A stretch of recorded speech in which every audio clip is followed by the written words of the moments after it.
Hey everyone, welcome to Tips and Tricks.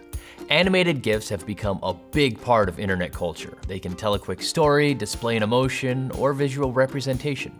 One artistic take on the GIF that's becoming increasingly popular is the cinemagraph, which is essentially a still image with continuous, subtle movement. We're going to give you a quick walkthrough of the essentials of creating a basic cinemagraph, from pre to post-production. When choosing a subject for your cinemagraph, try to remember a few things. 1, continuous motion.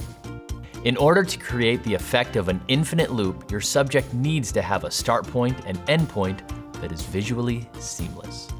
For example, a carousel, a fountain, or in our case, a record player, candle, and some smoke. These types of scenarios will ultimately give you the best results and give you a continuous, seamless loop. 2, stabilize your shot. One of the most, if not the most important part of a relationship is stability. I mean, a cinemagraph is stability. You have to have lockdown shots to have a great cinemagraph and relationship. I think you get what I'm saying here. Think of it as a living photograph, which means one thing. You'll need a tripod for your shot and probably a sandbag. This guarantees no camera movement, no shake, and will give you a great end result. 3, frames per second. Whether DSLR or iPhone or whatever camera you decide to use for your cinemagraph, make sure it's able to record video. Although the end result will visually resemble a photograph, you'll need to record this as a video to capture the motion for the cinemagraph, and the rest of the frame can be frozen in post-production. So now, let's get to the shot.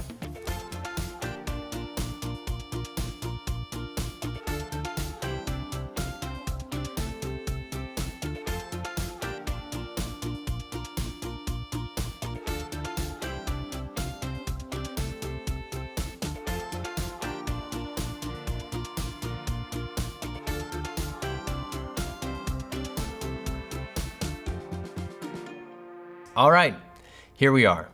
We have our shot selection ready to go, and we're going to bring it into Photoshop and get it ready for the web. Now, you'll see your footage within a timeline panel right below.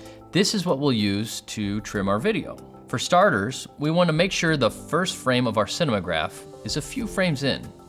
This will help us later on when we get into blending the out point. Remember, since we're outputting to the web, a shorter clip means a smaller file size, so we want our loop to be as short as possible. We're going to shoot for 1 rotation on the record player. In our case, we can make a visual note on the positioning of the record label in our first frame. This will help us get the loop right. So now let's drag the end of our video layer closer to the first frame.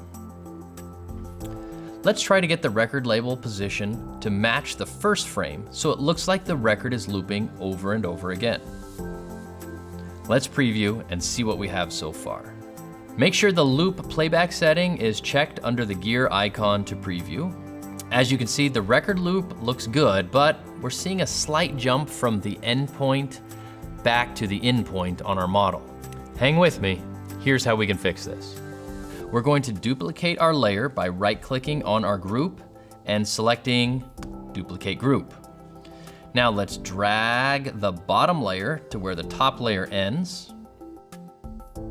Remember we left a few seconds of padding in the front? Now it'll come into play. Let's drag out the bottom layer's in point. We're also going to move the end point of the bottom layer to meet the same end point of the top layer, allowing us to blend the end of the cinemagraph back into the beginning. We're going to do this by creating a couple of keyframes that animates the opacity level from 100 down to 0.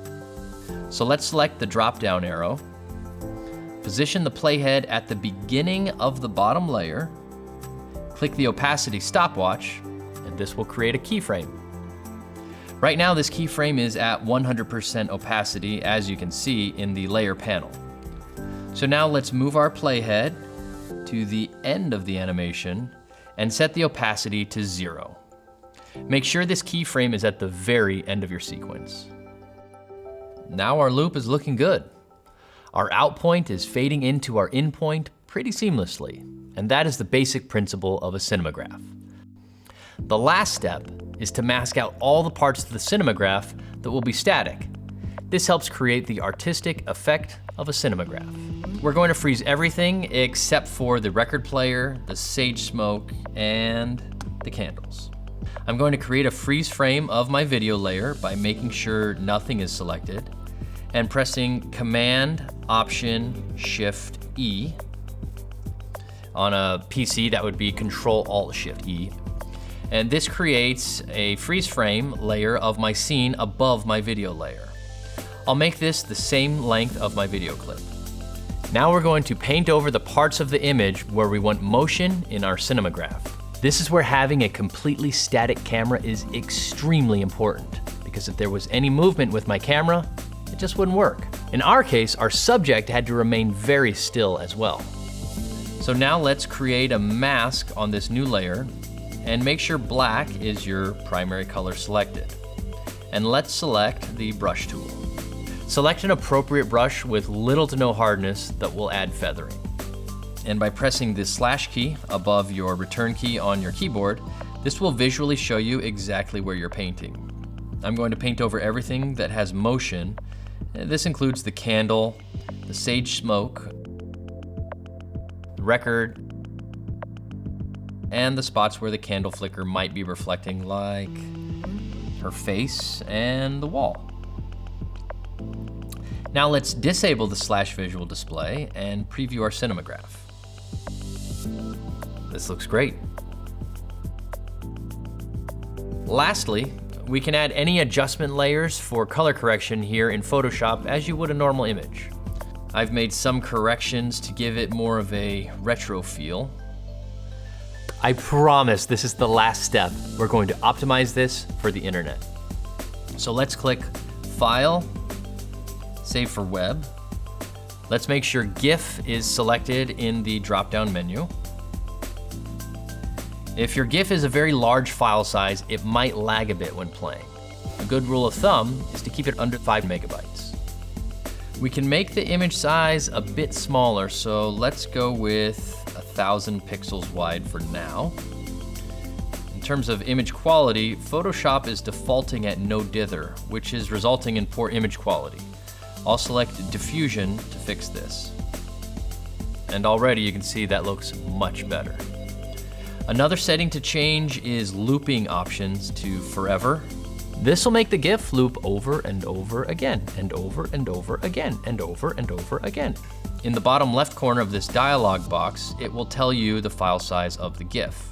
This file size is good for us, so now let's preview our cinemagraph. And there it is, folks. It looks great. Now let's save our file, and we're good to go. That's all it takes to create your own cinemagraph. With some creativity and practice, you can create some really intriguing imagery.